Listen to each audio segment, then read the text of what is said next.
Hello everyone, welcome back to my channel. It's very nice to have you all here with me today. I figured I would try something new with the channel. Be sure to like and subscribe if you would like more art related content. Art is a passion that is near and dear to my heart, and I would love to explore this more on this channel. So, with that being said, I thought we could sit here today, chat a little bit, and draw together. Or just watch me draw, grab a cup of tea, coffee, a snack, maybe some water, because yes sir, water always hits. Especially that cool, crisp, and crunchy kind. Yeah, let's get started.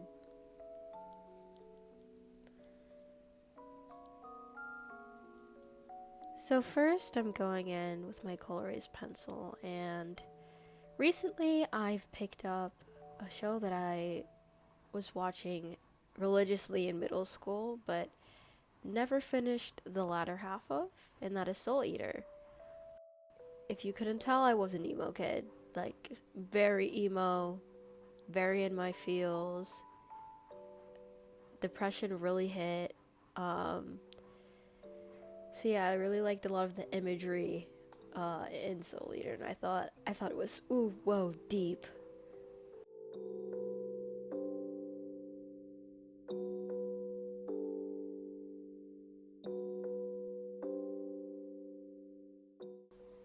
That being said, I still think the show holds up. I really enjoy watching it. Really enjoy the black representation in the show.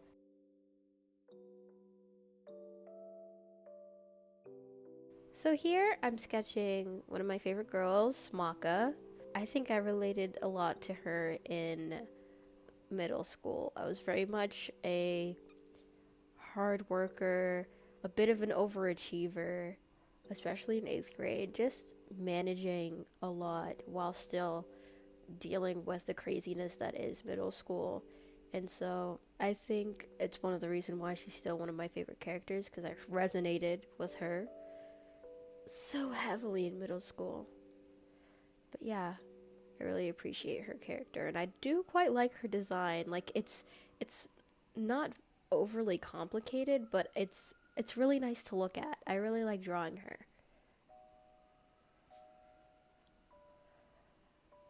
Now, just adjacent to her, we have one of my OCs, Luca.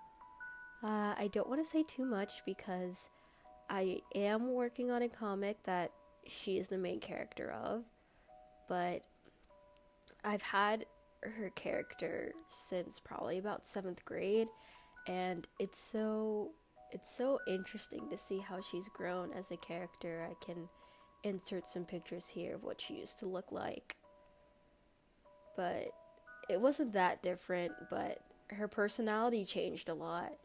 I can make a whole video about all of my OCs because I really enjoy creating OCs.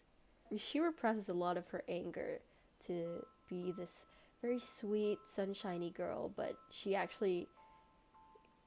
can get easily irked, and she has to repress that because she doesn't like the way that anger manifests in her, and she feels very weird. She doesn't like it.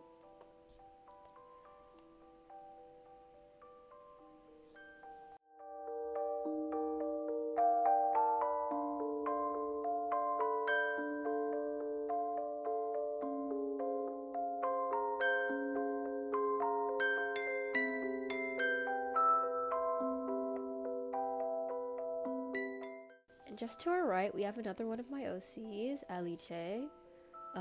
Again, I've had her since middle school, and she hasn't really changed that much. Probably just like her hair color and her mane.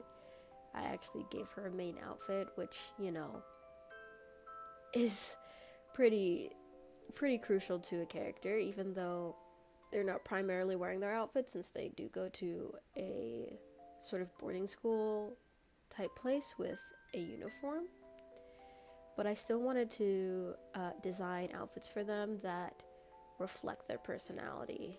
And even the outfit I drew on Luca to the left isn't her main outfit. but another outfit, very simple, that I decided to give to her. I think I'm going to make a whole video just talking about my OCs because, you know, I have so much to say about them.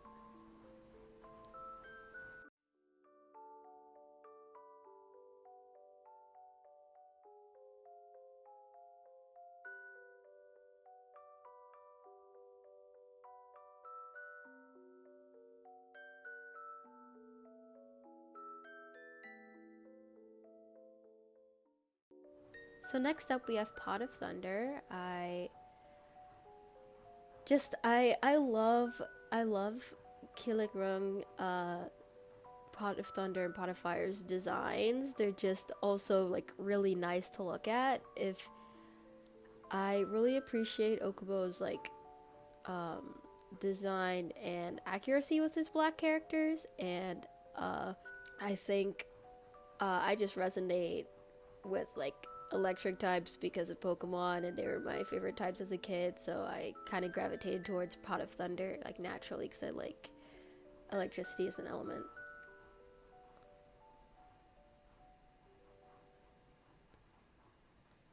Yeah, so next up I drew Madoka.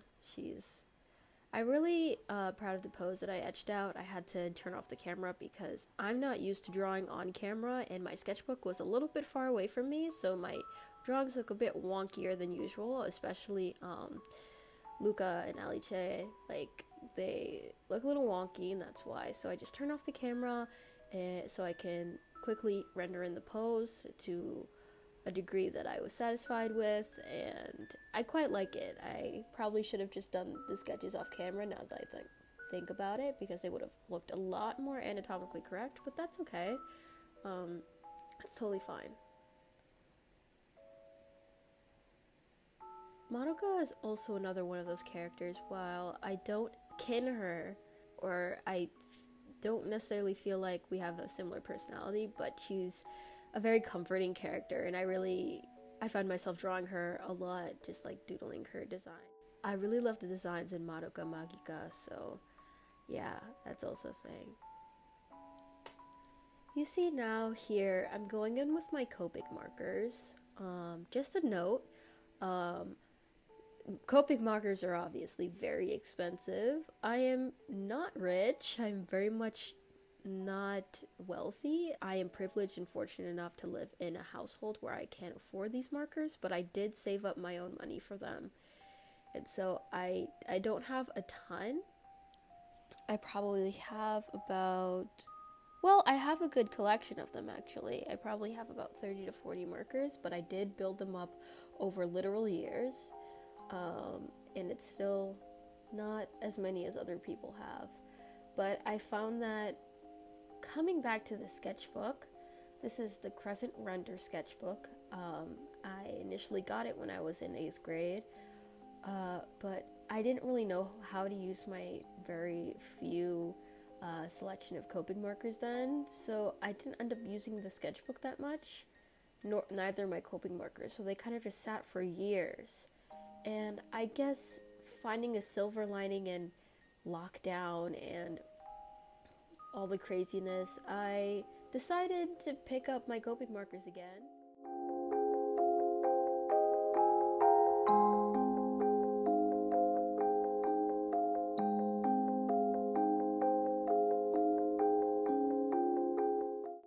Picking up my Copic markers again, I decided, you know what, I'm going to learn how to effectively use these. Because they can't sit and rot here when I spent so much money on them. Especially the sketch ones.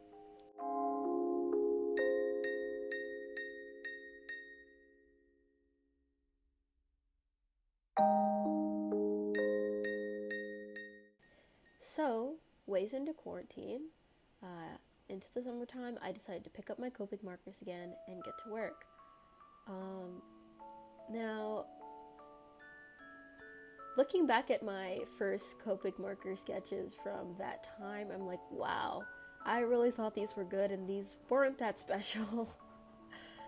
But that's just a testament to practice with the medium and my improvement. So I'm really content with that. And though I know I'm not the best with Copic markers still, I'm still proud of how much I've grown in such a short amount of time with like being diligent about using them.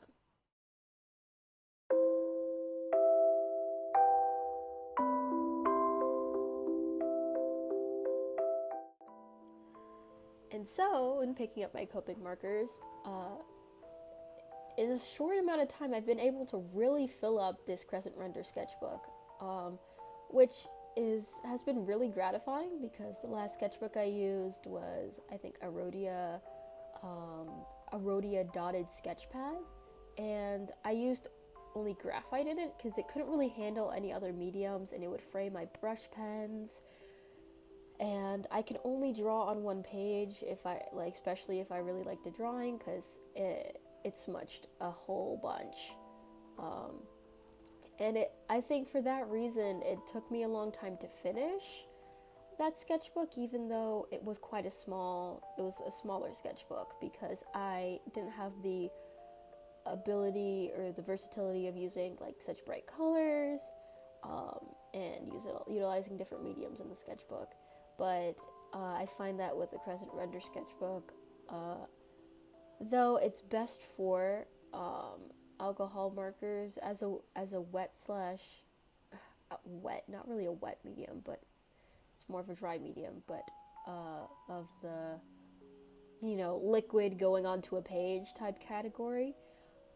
You can still use it with other mediums. I've used it with watercolor, water-based markers. I use colored pencil in it a lot. So yeah. So here you see me going in on Alicia's sweater. I went over Luca's puffed up balloon sleeves with a brown just because I didn't like the color combination I picked at first. That's the importance of doing thumbnails prior to putting your colors down, but it's fine. It's just a casual spread, so it doesn't really matter. I really like going in with these really saturated colors for shading, and especially like my blue-green, you see me use a couple times the BG000 for some more dimensional shading, and I feel like it adds a lot of ambiance to the drawing.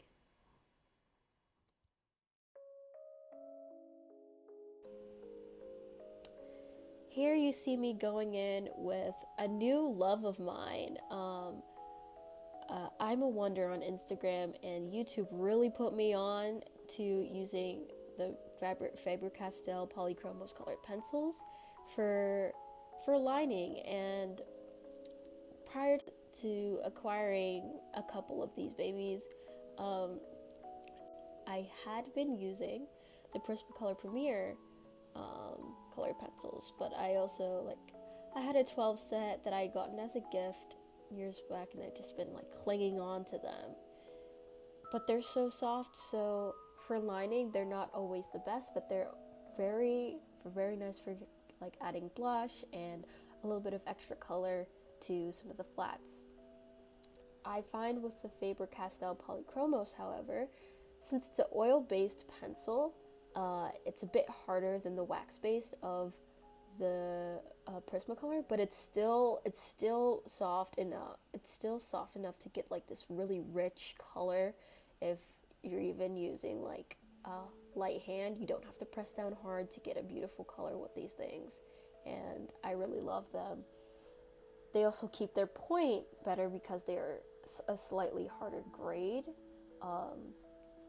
So I really appreciate that, and I really like using them to outline some of my alcohol marker drawings or to sketch. And they're not for sketching, but it's so nice to sketch with these colored pencils because I love using colored pencils to sketch now, and sometimes the color erase is a bit too hard, and I like to get a really soft, immediate, darker mark with my pencils.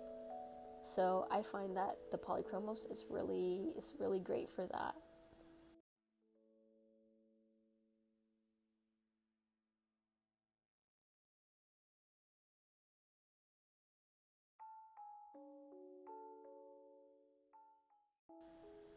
And now as we're rounding up to the end of the video, I'm bringing out my Uni Posca white paint marker.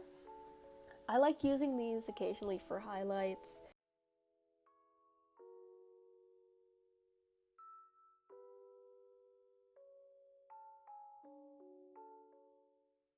And here is the finished spread. Off camera, I just added some finishing touches and some washi tape. Thank you so much for joining me today in this video. I hope it was relaxing and nice to see me just draw, hear me talk. See you in the next one. Bye!